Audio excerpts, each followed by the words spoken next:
Hi friends, welcome to the great voice verse of Tataya.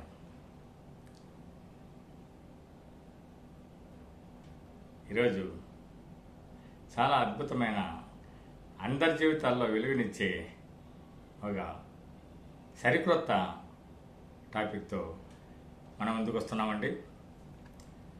అదేంటంటే అలా flat అయిపోవద్దు, అలా flat అయి పోకండి.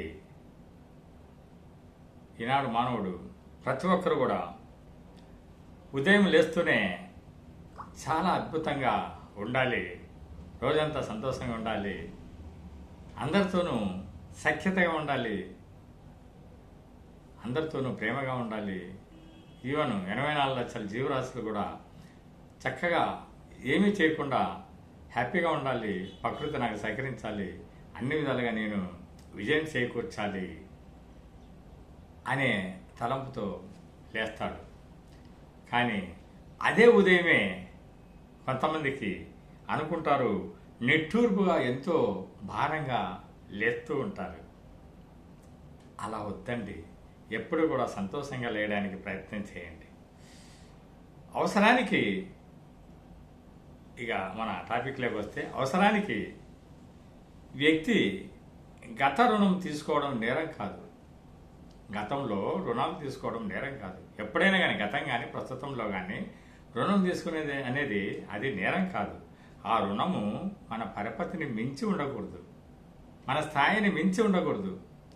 ఆ యొక్క రుణం మీద తీసుకునే వడ్డీ కూడా మన పరపతిని మించి ఉండకూడదు. చాలామంది ఏం చేస్తారంటే బ్యాంకులకి వెళ్తారు.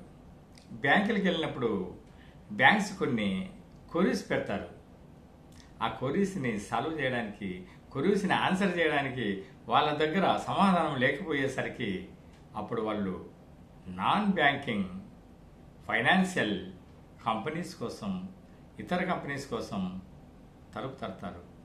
అది ఎంత భయంకరం అంటే వడ్డీ భారము తడిపి మోపేయడం అంటే, మోపవడము అంటే ఏమి, చాలా భారం అవడము జీవితంలో ఖాయమండి.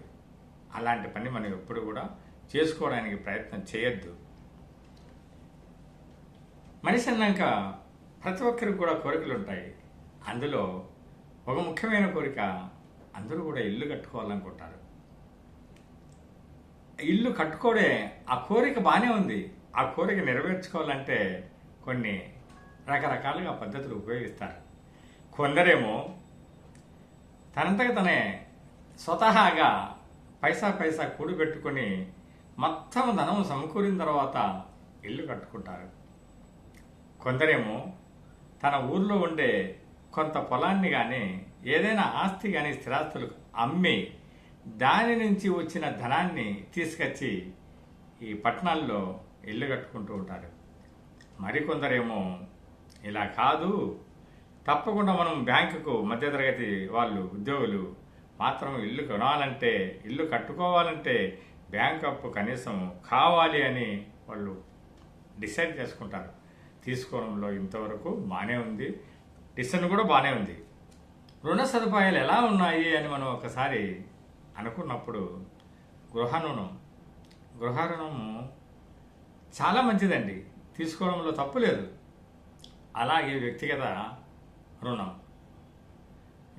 రుణం దగ్గరికి వచ్చేసరికి ఇక్కడ రెండు విధాలుగా మనము ఈ విషయంలో జాగ్రత్తగా ఆలోచించాలండి. రుణం మంచిదా లేకపోతే మనల్ని ముంచేదా అని ఆలోచించాలి. ఒకసారి మనము ఇది చాలా చక్కటిదా, దీనివల్ల ఉపయోగం ఉందా లేకుంటే ఇది ముంచుతుందా ఈ యొక్క లోను అనేది కొద్దిగా ఆలోచన చేయాల్సిన అవసరం ఎంతైనా ఉందండి. సాధారణంగా ఈ వ్యక్తిగత రుణం అంటే, ఈ పర్సనల్ లోన్ అనేది రెండు విధాలుగా ఉంటుంది. రెడ్యూస్డ్ ఇంట్రెస్ట్ అంటే తగ్గుతూ వచ్చేది, అలాగే ఫ్లాట్ ఇంట్రెస్ట్. ఇంకా ఎన్ని సంవత్సరాలు మనం తీసుకుంటామో, ఒక 10 ఏళ్ళు అయితే 10 ఏళ్ళు, 20 ఏళ్ళు అయితే 20 ఏళ్ళు, 30 ఏళ్ళు అయితే 30 ఏళ్ళు, 36 సంవత్సరాలు అయితే 36 సంవత్సరాలు ఒకేసారే మరి ఫ్లాట్గా ఉంటుందన్నమాట ఆ ఇంట్రెస్ట్. దాదాపు ఇలాంటి ఈ రెండు పద్ధతుల్లో దాదాపు ప్రభుత్వం సంబంధించిన బ్యాంకులన్నీ, నేషనలైజ్డ్ బ్యాంక్స్ అన్నీ కూడా మరి మొదటి దాన్నే పాటిస్తాయి. అదేంటి? రెడ్యూస్డ్ ఇంట్రెస్ట్నే పాటిస్తాయి. ఎక్కువ భారం పెట్టడానికి ప్రయత్నం చేయదు, ఎందుకంటే గవర్నమెంట్ బ్యాంక్స్ కాబట్టి. అదే కొన్ని బ్యాంకులు ఉన్నాయి, నాన్ బ్యాంకింగ్ ఫైనాన్షియల్ కంపెనీస్, ఇతర బ్యాంక్స్. ఆ బ్యాంక్స్ వీటితో పాటు మరి వాళ్ళు ఫ్లాట్ రేట్ కూడా ఇన్వైట్ చేస్తారు, ఆఫర్ చేస్తారు, మేము ఇస్తాము అలాగైనా సరే అని. ఇక్కడ తేడా ఏంటి అని మనం గమనించినట్లయితే, ఈ వడ్డీ రేట్లో బ్యాంకుల్లో కానీ ఎన్బిఎఫ్సిలో కానీ తేడా ప్రత్యేకంగా కనిపిస్తుందండి. దీనికి తోడు రెడ్యూస్డ్ ఇంట్రెస్ట్ అయితేనేమి, ఫ్లాట్ ఇంట్రెస్ట్ అయితేనేమి అద్భుతమైన తేడా కనిపిస్తుంది, ఎక్కువగా కనిపిస్తూ ఉంటుంది. ఉదాహరణకు మనం ఒక అనలైజ్ చేసినట్లయితే, ఒక బ్యాంకులో రెడ్యూస్డ్ ఇంట్రెస్ట్ కోసం 1,00,000 రూపాయలు తీసుకున్నాం అనుకోండి, 1,00,000 రూపాయలు తీసుకున్నాం అనుకోండి, నెలకు వాయిదా 3,000 రూపాయలు, అంటే ఈఎంఐ 3,000 రూపాయలు కట్టాల్సి వస్తుంది అనుకోండి. ఆ ఈఎంఐలో ఫస్ట్ నెల ఇంకా 2,500 వచ్చి వడ్డీకి గాను, 500 వచ్చి అసలుకి గాను పట్టుకోవడం జరుగుతుంది. ఇది రెడ్యూస్డ్ ఇంట్రెస్ట్ కాబట్టి ఆ 500 కట్టిన దాన్ని ఇమ్మీడియట్గా తీసేస్తే 99,500 మాత్రమే మనకు నెక్స్ట్ మంత్కు ఉంటుంది. అప్పుడు తగ్గింది. ఆ 99,500కు మాత్రమే వడ్డీ వేసి మళ్ళా నెక్స్ట్ మనకు ఈఎంఐ అనేది ఇవ్వడం జరుగుతుంది. చాలా అద్భుతం. అలా తగ్గుతూ వస్తుంది, తగ్గుతూ వచ్చి వడ్డీ మొత్తం తగ్గుతూ వస్తూ ఉంటుంది, అసలు అనేది కొద్దిగా పెరుగుతూ వస్తుంది. ఫైనల్గా సెటిల్మెంట్ అనేది చాలా ఈజీగా రుణగ్రస్తునికి భారం లేకుండా చేస్తుంది ఈ యొక్క విధానం. ఇక మనం అసలైంది దానికి పోవాలంటే అంటే ఏంటి? ఫ్లాట్ రేటు విధానం, ఫ్లాట్ ఇంట్రెస్ట్ విధానానికి వచ్చినట్లయితే అక్కడ ఫర్ ఎగ్జాంపుల్ 10% కింద 5 ఏళ్ల కాలపరిమితితో 1,00,000 రూపాయలు మనం తీసుకున్నట్లయితే, లోన్ తీసుకుంటే అప్పుడు సంవత్సరానికి ఎంత అవుతుందండి? 10% అంటే ఖచ్చితంగా 10,000 రూపాయలు అవుతుంది. 5 సంవత్సరాలకు 50,000 రూపాయలు అవుతుంది. అప్పుడు ఏం చేస్తాడు? ఆ 50,000 రూపాయలను కూడా అసలులోకి, లక్షలోకి వేసి ఆ మొత్తానికి వడ్డీ వాయిదా పద్ధతి, అంటే ఎంత ఇంట్రెస్ట్ అనేది కూడా మరి డిసైడ్ చేయడం, ఎంత మొత్తం ఈఎంఐ అనేది కూడా డిసైడ్ చేసి మనకి ఇవ్వడం అనేది జరుగుతుంది. అప్పుడు ఖచ్చితంగా మనకు దాని ఫలితంగా రుణగ్రహీతపై 15 నుంచి 20% వరకు అదనంగా భారం పడుతుందండి. ఇది మాత్రం వాస్తవము, చాలా అందరూ కూడా గ్రహించాలి. అందుకే ఎక్కువగా నేషనలైజ్డ్ బ్యాంక్స్ రెడ్యూస్డ్ ఇంట్రెస్ట్ విధానమే ప్రిఫర్ చేస్తుంది. అలాగా మనము కూడా వీలైనంత వరకు రెడ్యూస్డ్ విధానాన్ని మనము ప్రిఫర్ చేయాలి. ఫ్లాట్ ఇంట్రెస్ట్ విధానానికి పోతే 10% అదనంగా ఉంటుంది. దట్ ఈక్వల్ టు మనం ఎంత, అదే flat interest equal to 10% equal to reduced interest విధానంలో ఒక 17%కి సమానం అవుతుందండి. అంత అంటే 7% అధికంగా ఇక్కడ మనం పే చేస్తున్నామని అర్థమవుతుంది. దీనికి కొన్ని తప్పదాలు మనమే చేస్తున్నాం. ఎందుకు చేస్తున్నాము, అవసరం ఏంటి అన్నప్పుడు, ఈ రెడ్యూస్డ్ విధానం ఉండగా ఉంది కదా, రెడ్యూస్డ్ విధానం తగ్గుతూ వచ్చేది ఉంది కదా, అయినా కానీ మానవుడు ఎందుకు అంత చెల్లించాల్సి వచ్చి రెండో పద్ధతిని ఎంచుకుంటాడు అంటే కొన్ని అవసరాలు, కొన్ని కారణాలు.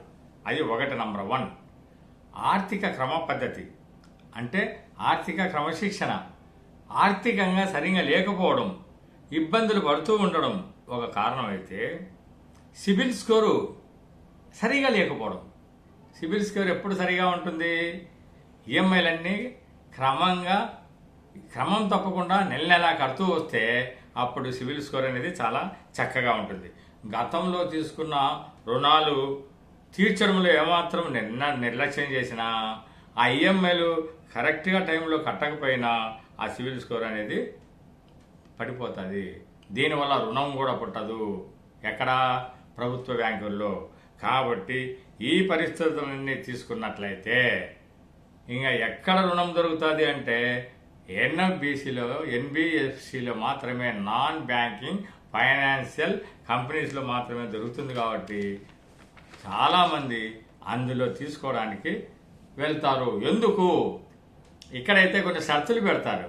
కరెక్ట్గా ఎస్బీఐ అని కూడా ఫర్ ఎగ్జాంపుల్ కరెక్ట్గా అన్ని షరతులు మనం ఫుల్ఫిల్ చేస్తేనే అప్పుడు లోన్ వస్తుంది. అదే ఏదైనా కానీ నేషనల్ బ్యాంకు. అదే మరి ఎన్బిఎఫ్సిలో ప్రైవేట్ బ్యాంకుల్లో మరి అలాంటి షరతులు మాత్రము చాలా తక్కువగా ఉంటాయి. రుణం అనేది తొందరగా శాంక్షన్ అవుతుంది. అంతేకాదండోయ్, ఏదైనా కానీ 10 లక్షలు తీసుకున్నామంటే ఫర్ ఎగ్జాంపుల్ అది భయంకరంగా మనం జీవితం అంతా ఈ ఫ్లాట్ రేట్తో కడుతూ ఉండాల్సిందే. అది ఒకసారి కడతామో లేదో కూడా తెలియదు. ఇంకా ఎక్కువ తీసుకున్నాం అనుకోండి, అది తలకు మించిన భారం కూడా కావచ్చండి. అందుకే ఎప్పుడు కూడా వ్యక్తిగత రుణం తీసుకునేటప్పుడు ఇతర ఫైనాన్షియల్ సంస్థలు కానీ ఎన్బిఎఫ్సిలో కానీ తీసుకోవడానికి ప్రాధాన్యత తగ్గించాలి. ఇది లేని పరిస్థితుల్లో మాత్రమే అక్కడ తీసుకోవాలి. రెడ్యూస్డ్ ఇంట్రెస్ట్ విధానాన్ని మాత్రమే మనము ఎంచుకోవాలి. అప్పుడే మనకు ఈ దారుణ పరిస్థితులు ఎదుర్కోకుండా చాలా చక్కగా ఉంటామండి. ఒకసారి మాకు కూడా అది ఎక్స్పీరియన్స్ అయిందండి. బెంగళూరులో ఏదో ఆశ చూపిస్తే ఒక చిన్న ప్లాట్ కొనుక్కోవడానికి పోయాం అప్పటికప్పుడు కాబట్టి అది లోన్. అక్కడ బ్యాంకుల్లో ట్రై చేస్తే డబ్బులు కుదరలే. దాంతో మనం ఏం చేసినారు, ఈ ఉంటారే మీడియేటర్స్ వాళ్ళు సుందరం ఫైనాన్స్లు తీశారు. తీసిన తర్వాత అది మనం కడుతూ ఉంటే ఒక సముద్రం లాగా ఉందే కానీ కట్టలేకపోయినాం. లాస్ట్ మేమేం చేస్తామంటే ఇంకా నేనే మా ఆవిడ మా దగ్గర ఉండే ఈ యొక్క డబ్బులన్నీ ఇది గోల్డ్ అంతా కూడా తీసుకెళ్ళి ప్రభుత్వ బ్యాంకులో పెట్టేసి ఆ డబ్బులు తెచ్చి మరి కట్టేసి ఆ లోన్ క్లియర్ చేసుకోవడం అనేది జరిగింది. కాబట్టి ఇలాంటి పరిస్థితి రాకూడదు.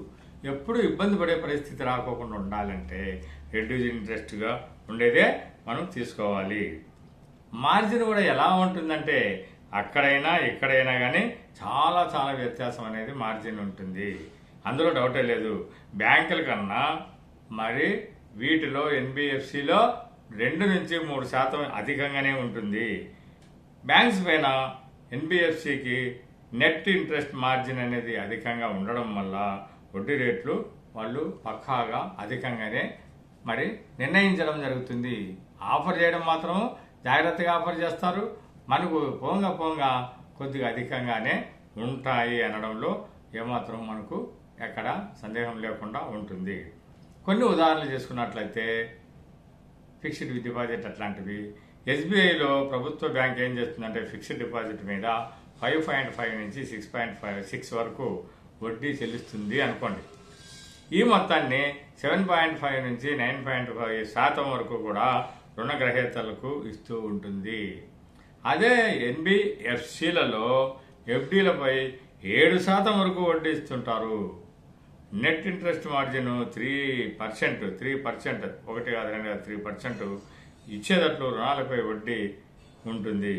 ఇది 10% పైగా ఉంటుంది. కాబట్టి ఈ ఫ్లాట్ ఇంట్రెస్ట్ కావడం వల్ల చెల్లించిన అస్సలకు కూడా మనం వడ్డీ కట్టాల్సి వస్తుంది. అస్సలు అనేది ఇలాగా మడతపడుతుంది కాబట్టి, అంటే మొత్తానికి పడుతుంది కాబట్టి ఫ్లాట్ రేటు మనం కట్టిన డబ్బులకు కూడా మళ్ళీ చెల్లించాల్సి వస్తుంది. కంక్లూజన్లో మనం ఏం చెప్పుకోవాలి ఇప్పుడు? జనరల్గా మనం జనరల్గా చెప్పుకోవాల్సింది ఏంటంటే రుణం తీసుకోవాల్సి వస్తే రెడ్యూస్ ఇంట్రెస్ట్కే ప్రాధాన్యత ఇవ్వాలి. నంబర్ 1. ఎప్పుడూ కూడా సివిల్ స్కోరు చాలా జాగ్రత్తగా ఉండేటట్లు ఈఎంఐలు కట్టడం, రెగ్యులర్గా ఏమాత్రం కూడా నిర్లక్ష్యం చేయకుండా ఈఎంఐలు కట్టడానికి మనం ప్రయత్నం చేయాలి. అంతేకాదు ఈఎంఐలు ఇన్ టైంలో చెల్లించాలి. వీలైనంత వరకు ఎన్బిఎఫ్సి జోలికి పోకోకుండా ఉండడానికి ప్రయత్నం చేయాలి. వీలైతే రెడ్యూస్డ్ ఇంట్రెస్ట్కే సెలెక్ట్ చేసుకోవాలి. ఈ విధంగా మనం చేసుకున్నట్లయితే ఎప్పుడు కూడా హ్యాపీగా తీర్చుకోవడానికి రుణాలు ఇబ్బంది ఉండదు. మిత్రులారా, అందరూ కూడా సబ్స్క్రైబ్ చేయండి, లైక్ చేయండి, షేర్ చేయండి. Thank you so much.